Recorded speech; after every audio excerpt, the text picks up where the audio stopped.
अस्सलाम वालेकुम नाज़रीन, मैं हूँ आपकी मेज़बान नाइला भट्टी और नजर डालते हैं आज की अहम तरीन खबरों पर। नासिर चौधरी सियालकोट टेस्का बार एसोसिएशन के साल 2025 के इंतखाबात का इनेकाद मुकम्मल हुआ, जिसमें वकला बरादरी ने भरपूर जोशो खरोश के साथ शिरकत की। इंतखाबात के नताइज के मुताबिक चौधरी अजहर नज़ीर धाड़ेवाल 697 वोट लेकर हासिल करके सदर बार मुंतखब हो गए। इनके करीब तरीन हरीफ ने नुमाया फर्क से शिकस्त खाई, जो इनकी मकबूलियत का मुंह बोलता सबूत है। जनरल सेक्रेटरी के ओहदे के लिए राना अब्दुल रहीम ने 525 वोट हासिल किए और अपने मद्दे मुकाबिल उम्मीदवारों को शिकस्त देकर यहाँ मुहदा अपने नाम किया। इनकी कामयाबी को वकला बरादरी ने खुशाइंद करार दिया और तवक्को जाहिर की कि वो बार की खदमत के लिए नुमाया किरदार अदा करेंगे। इंतखाबात के दौरान माहौल मजमूई तौर पर पुरअमन रहा और तमाम उम्मीदवारों ने अपनी अपनी इंतखाबी मुहिम के दौरान मुहज़्ज़ब रवैया अपनाया।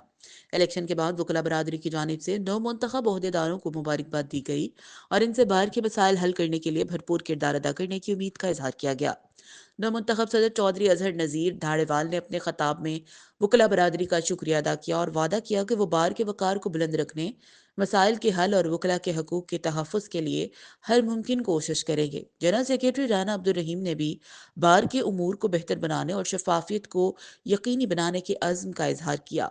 डस्का बार एसोसिएशन के ये इंतखाबात वकला के जमहूरी अमल के फ़रोग़ की बेहतरीन मिसाल हैं, जहाँ तमाम शरका ने अपने हक़ राय दही का इस्तेमाल किया और बार की क़यादत के लिए काबिल अफराद का इंतखाब किया।